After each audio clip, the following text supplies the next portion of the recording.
Dalam perlawanan rakyat Aceh melawan tentara Jepang, tentunya ada latar belakang yang melatar belakangi perlawanan tersebut.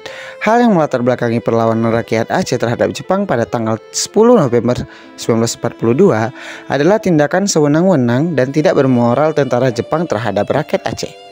Mereka memaksakan kehendak dan tidak menghormati kehidupan umat muslim Aceh dengan mabuk-mabukan serta bermain perempuan. Salah satu hal yang dipaksakan adalah melakukan seikerei atau penghormatan ke arah timur yang ditujukan kepada dewa yang disembah oleh rakyat Jepang, yaitu Dewa Matahari.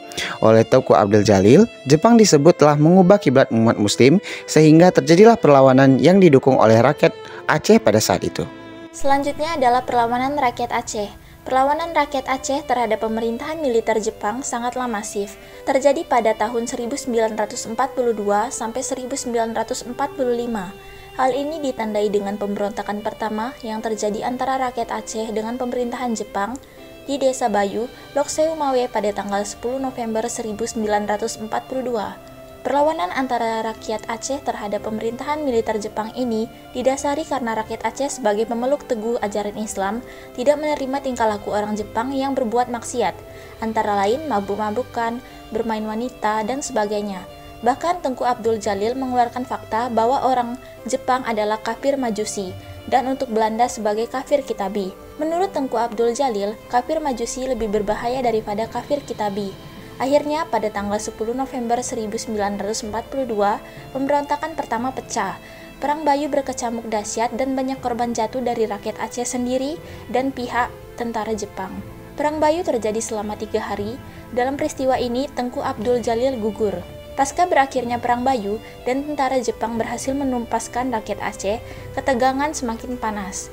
Hal ini karena dorongan akibat masih sewenang-wenangnya Jepang terhadap rakyat Aceh karena melakukan banyak perampasan harta dan benda serta kerja paksa, menyebabkan timbullah hasrat untuk melepaskan diri dari penderitaan ini dengan jalan peperangan. Akhirnya perang kembali pecah. Perang lanjutan dari Perang Bayu ini disebut sebagai Perang Pandra. Perlawanan ini terjadi di Leu Simpang Pandra. Perang yang dipimpin oleh Kucik Usman, Kucik Johan, Tengku Ibrahim Pudada, Tengku Jakob, Tengku Akopang, dan Tengku Nyak Isa. Dalam Perang Pandra ini berhasil menewaskan banyak tentara Jepang, termasuk Wakil Gunco, Tengku Muhammad Jakob.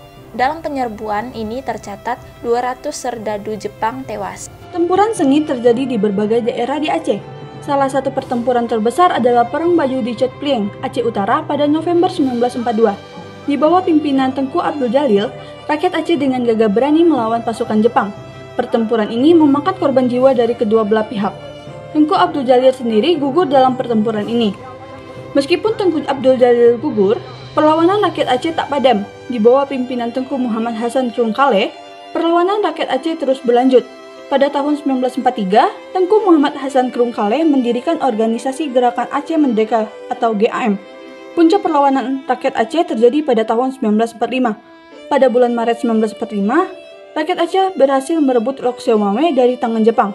Kemenangan ini membangkitkan semangat rakyat Aceh untuk terus berjuang. Pada bulan Agustus 1945, Jepang menyerah kepada sekutu. Kekalahan Jepang menandakan berakhirnya pendudukan Jepang di Indonesia. Rakyat Aceh pun menyambut kemerdekaan Indonesia dengan penuh sukacita. Akhir perlawanan rakyat Aceh melawan Jepang. Perjuangan Tengku Abdul Jalil pun dilanjutkan oleh para pengikutnya. Perlawanan kemudian dipimpin oleh Tengku Abdul Hamid Azwar di Jangkabuya, Aceh. Namun, akhirnya Jepang berhasil menangkap semua anggota Tengku Abdul Hamid Azwar dan berhasil mengakhiri perlawanan di Aceh. Makna perlawanan rakyat Aceh melawan Jepang. Perlawanan rakyat Aceh terhadap Jepang memiliki makna penting.